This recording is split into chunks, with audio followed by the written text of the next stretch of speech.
Hello my all dear students of 5th class.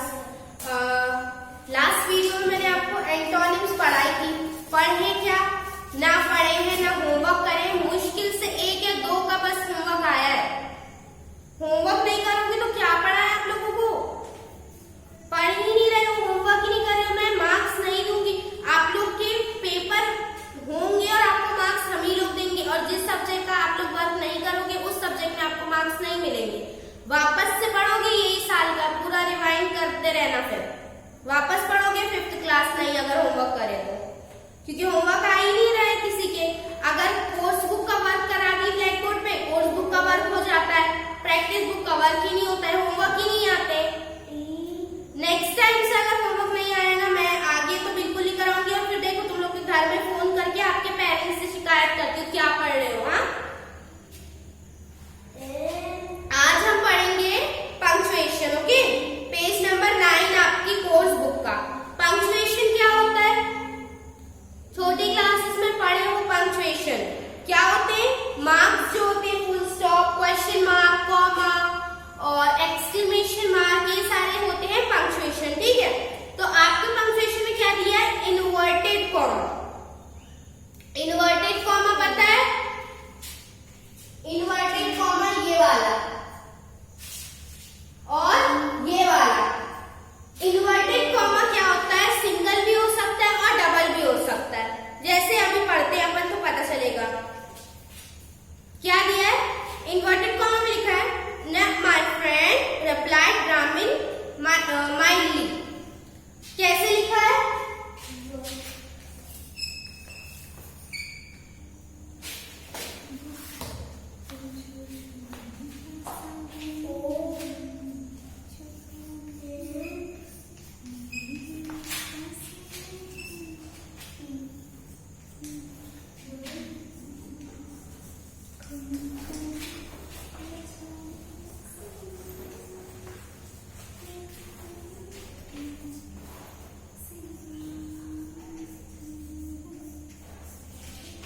ऐसे लिखा हुआ है ना, तो ये जो लिखा है इन्वर्टेड कॉमा में लिखा है. ये पोर्शन, ये पूरा पोर्शन का लिखा है ये इन्वर्टेड कॉमा में. तो ये जो लगे हैं ये है हमारे इन्वर्टेड कॉमास. ठीक है, सो ऐसे ही और भी वहां लिखे हुए. Let me out of this cage oh files 1 cried the tiger. फिर would you mind telling me over again for everything has got so mixed up. Did you notice the inverted comma?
Dialogue के starting से end तक। Dialogue क्या था, ये था, ठीक है। तो इन्वर्टेड कॉमा कहाँ यूज हुआ, यहां से लेकर यहां तक, डायलॉग के स्टार्टिंग से एंड तक, ना कि यहां से। सेंटेंस के स्टार्टिंग से यूज नहीं होता है, कभी भी डायलॉग के स्टार्टिंग से यूज होता है। और डायलॉग क्या होता है, आपका पहले का भी हो सकता है, जैसे वहां दिया है, Arvind is trying hard for the competition, his father said. एक सेंटेंस जो वहां लिखा हुआ, what time will he arrive,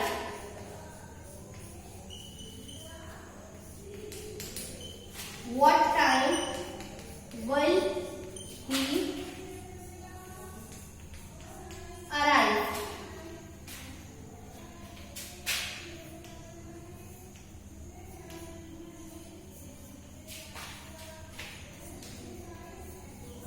देखो अब जो है डायलॉग कहाँ आ गया, स्टार्टिंग में आ गया। What time will he arrive, she asked, उसने पूछी वो किस समय तक आएगा, कितने बजे तक, कितने टाइम तक आएगा, ठीक है। तो डायलॉग पहले आ गया, तो इसीलिए डायलॉग की स्टार्टिंग से डायलॉग के एंड तक inverted commas, double inverted commas लग गए, ठीक है, आगे नहीं लगे। तो ये याद रखना कि इन्वर्टेड कॉमा जो होता है वो सिर्फ और सिर्फ डायलॉग के स्टार्ट से एंड तक यूज होता है, ओके। फिर क्या है, always capitalize the first word in the quotation, हमेशा कोटेशन का फर्स्ट वर्ड, डायलॉग का कोटेशन का फर्स्ट वर्ड जो रहेगा वो कैपिटल रहेगा। देखो ये टी कैपिटल है, इन्वर्टेड कॉमा के अंदर का पहला वर्ड कैपिटल रहेगा। वैसे यहाँ डब्ल्यू कैपिटल है, तो ये हमेशा ध्यान रखना। उसी के एग्जांपल्स दिए हुए नीचे, the doctor said don't eat too much sugar, जो डी है वो कैपिटल है ना। तो इन्वर्टेड कॉमा के जो इन्वर्टेड कॉमा के अंदर जो फर्स्ट लेटर होते हैं हमेशा होते हैं कैपिटल। फिर full stop always go inside quotation marks, full stop जो रहेंगे, ये देखो ये वाले सेंटेंस में फुल स्टॉप कहाँ लगा है, सेंटेंस कोटेशन के अंदर, सॉरी डबल इन्वर्टेड कॉमा के अंदर। फुल स्टॉप हमेशा ऑलवेज अंदर ही रहेंगे इन्वर्टेड कॉमा के। एक वहां दिया हुआ ही यील्ड हरी अप, वो क्या बोल रहा है, उसने चिल्लाया, यील्ड यानी चिल्लाना, हरी अप जल्दी करो। तो फुल स्टॉप जो है वो इन्वर्टेड कॉमा के अंदर ही रहेगा, यहाँ इन्वर्टेड कॉमा के अंदर ही रहेगा फुल स्टॉप, ओके। ये सारे रूल्स हैं। फिर फोर्थ रूल क्या है, the placement of question marks with quotation marks follows logic. क्या होता है, अब क्वेश्चन मार्क के लिए लेकिन थोड़ा सा डिफरेंट लॉजिक है, ठीक है।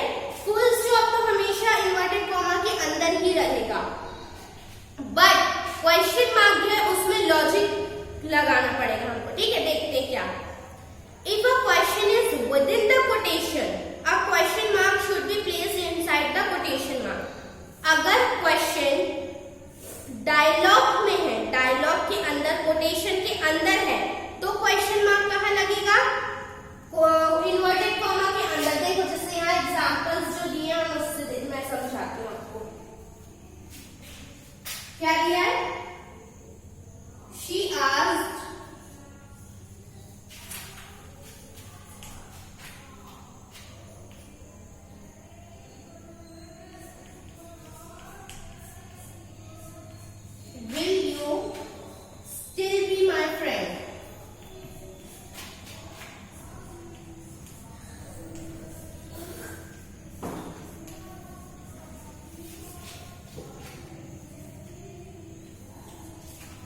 क्या बोल रहा है, उसने पूछी, she asked, उसने पूछी, will you still be my friend, क्या तुम अभी भी मेरे फ्रेंड हो, या क्या तुम अभी मेरे फ्रेंड रहोगे।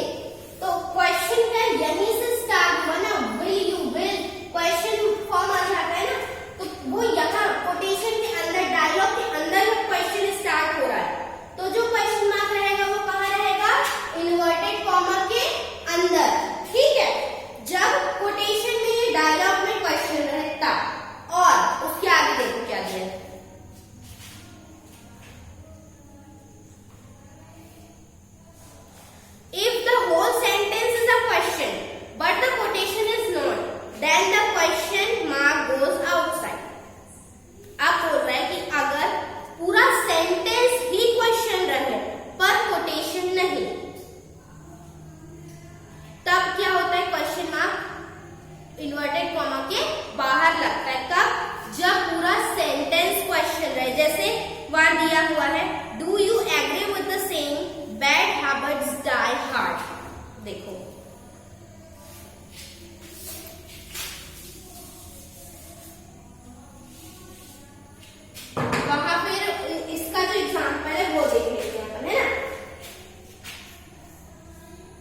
Do you agree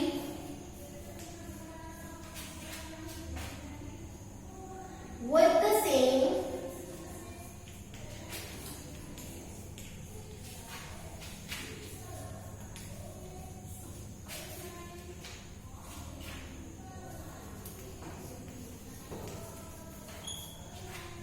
bad habits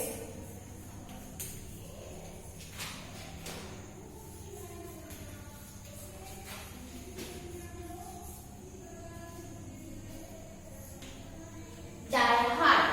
अब देखो ये वाले क्वेश्चन में और ये वाले क्वेश्चन में डिफरेंस क्या है?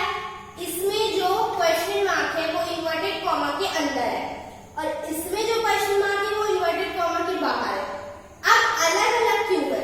देखो यहाँ पे जो था क्वेश्चन जो शुरू हुआ था वो यहाँ से शुरू हुआ था। कहाँ से? देखो शी आस्क्ड, उसने पूछी will you still be my friend, क्या तुम अभी मेरे फ्रेंड हो या रहोगे? तो जो क्वेश्चन स्टार्ट हुआ वो कोटेशन के अंदर स्टार्ट हुआ, इसलिए क्वेश्चन मार्क कोटेशन के अंदर इन्वर्टेड कॉमा के अंदर ही लगा। बट जो ये सेंटेंस है ये पूरा का पूरा सेंटेंस ही क्वेश्चन है, लेकिन ये जो है कोटेशन ये क्वेश्चन नहीं है। देखो ये क्या है? कोट है, एक मुहावरा, कहावत सुनो ना, बैड हैबिट्स डाई हार्ड, बुरी आदतें जल्दी नहीं छूटती, बुरी आदतें देर से मरती है। ऐसा वाला ये क्या है? ये एक मुहावरा है, ठीक है, ये कोई क्वेश्चन नहीं है। बट ये पूरा सेंटेंस जो है वो क्वेश्चन है। Do you agree with the saying bad habits die hard? वो क्या बोल रहा है? क्या तुम एग्री करते हो कि बुरी आदतें देर से मरती है या देर से जाती है? ये पूरा का पूरा सेंटेंस क्वेश्चन है, इसीलिए सेंटेंस क्वेश्चन है, इसीलिए जो क्वेश्चन मार्क है वो इन्वर्टेड कॉमर्स के बाहर लगेगा, कोटेशन के इन्वर्टेड कॉमर्स के बाहर। और यहाँ पर जो क्वेश्चन है वो कोटेशन ही क्वेश्चन है, तो क्वेश्चन मार्क इन्वर्टेड कॉमा के अंदर लगेगा, ठीक है। थोड़ा सा डिफिकल्ट है ये वाला समझना, बट समझ में आ जाएगा आप लोग को। फिर क्या बोल रहा है? देखो उसी को समझाया है क्या? The question do you agree with the saying is outside the quotation. जो ये है ये क्वेश्चन है, do you agree with the saying, ये है क्वेश्चन, तो ये कोटेशन के, ये वाले कोटेशन के बाहर है, इसलिए क्वेश्चन मार्क बाहर लगेगा, ठीक है। फिर क्या? Similarly if the exclamation is within the quotation and exclamation mark should be placed inside the quotation mark. Same है कि अगर एक्सक्लेमेटरी साइन जो होता है, ये वाला साइन, ये वाला एक्सक्लेमेटरी साइन जो होता है, एक्सक्लेमेशन साइन, ये कब यूज होता है आपको पता है? जब कोई इमोशन वाला सेंटेंस बोला जाए, oh my God, oh it's so hot. हाथ जैसे अगर ये बहुत गर्म है, मान लो कि ये कप है और ये बहुत गर्म है और मैंने इसे छीली, तो मैं क्या बोलूं? ओह इट्स सो हॉट, तो वो क्या आएगा? एक्सक्लेमेटरी मार्क जो है वो तब यूज होता है जब हम कोई इमोशन शो कर रहे हैं, ठीक है, स्ट्रॉन्ग इमोशन। तो उसका भी सेम कॉन्सेप्ट होता है कि अगर कोटेशन में एक्सक्लेमेशन कोई इमोशन है तो एक्सक्लेमेटरी मार्क जो है वो कोटेशन के अंदर होगा। और मान लो अगर सेंटेंस में है एक्सक्लेमेशन, तो एक्सक्लेमेटरी मार्क सेंटेंस के इन्वर्टेड कॉमा के बाहर यूज होगा, ठीक है। जैसे वहां है शी क्राइड, बी केयरफुल, वो उसने क्या बोली कि बी केयरफुल, वो बी केयरफुल बोल रही है। बी केयरफुल क्या है?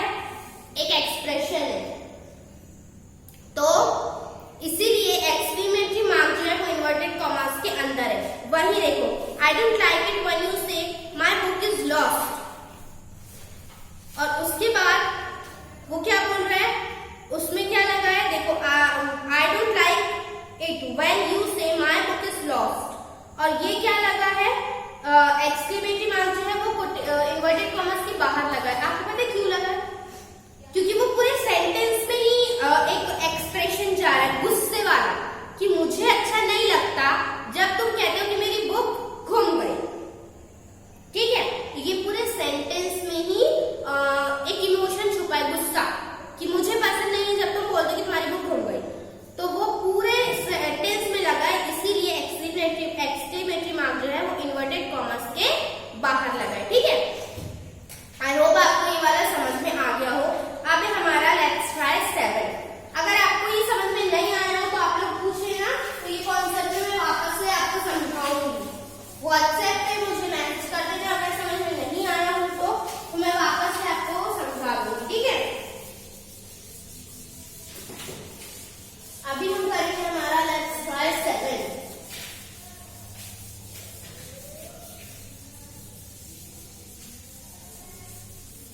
देखो लेट्स स्टार्ट 7 में क्या बोल रहा है, punctuate and rewrite the following sentence. हमको जो सेंटेंसेस हैं उनको अच्छे से पंक्चुएट करके देखो, वहाँ full stop, commas, inverted comma, capital letter, small letter कुछ भी अच्छे से नहीं दिया, हमको करेक्ट करके लिखना है, ठीक है।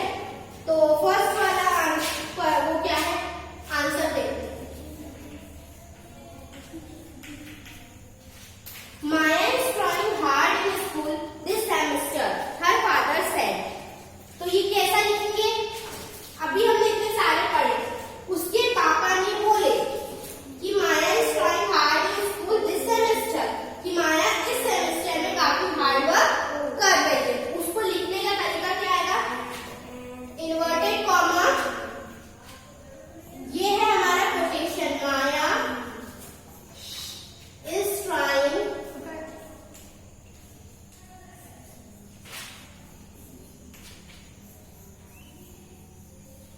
hard in school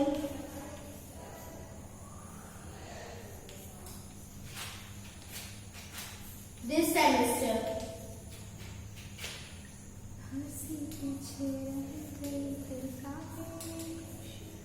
ठीक है, फिर लगेगा हमारा ये वाला इन्वर्टेड कॉमा, यहाँ आएगा कॉमा अंदर पे, फिर आएगा है फादर सेड।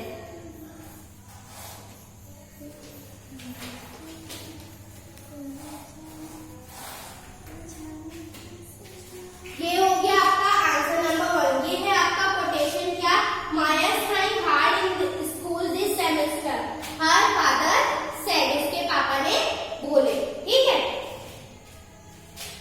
इसके बाद है आंसर नंबर बी, अच्छे से देख लो क्योंकि ये इसके बाद वाला जो है मैं 2 क्वेश्चन कराऊंगी, 3 आपके होमवर्क है, तो अच्छे से देख लो किस तरीके से करना है, अच्छे से समझ लो। Granny said we all are ready to go, क्या आएगा, ग्रैनी सेड, सेड के बाद जो है हमारा कोटेशन स्टार्ट हुआ है, granny said comma, quotation start हुआ, डबल इन्वर्टेड कॉमा लग जाएगा, we all are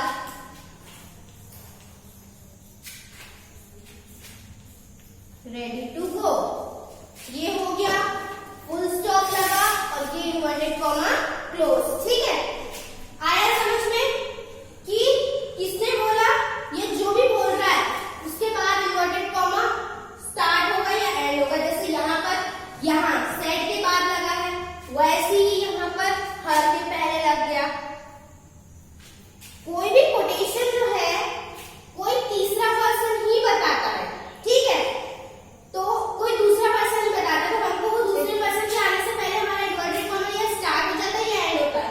जैसे ग्रैनी सेड, ग्रैनी ने बोले we all are ready to go, हम सब जाने के लिए रेडी है, ठीक है, तो ग्रैनी बोल रहे, तो उसके बाद हमारा कोटेशन स्टार्ट हुआ। वैसे यहाँ पे क्या है, Maya is trying hard in school this semester, her father said, उसके पापा ने बोले, वो लास्ट में है अभी सेंटेंस में, हमारा कोटेशन स्टार्टिंग में, ठीक है। तो ये है आपके 2 क्वेश्चंस मैंने आपको कराए, इसके आगे का जो है 3 क्वेश्चंस वो आपके होमवर्क है, ठीक। फिर है बी वाला पार्ट, बी वाले में आपको क्या करना है, now right 1 synonym for each of these word, synonyms लिखना है, ये पार्ट ए था, ये वाला है पार्ट बी।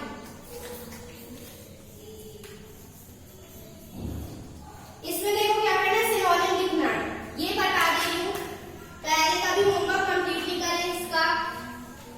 हार्ड का सिनोनिम आएगा डिफिकल्ट,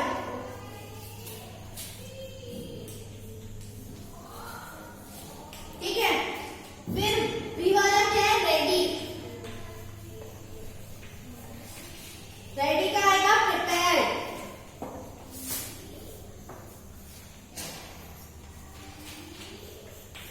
सी है आपका ब्यूटीफुल, ब्यूटीफुल का आपका सिनोनिम आएगा प्रीटी या लवली भी आ सकता है, ठीक।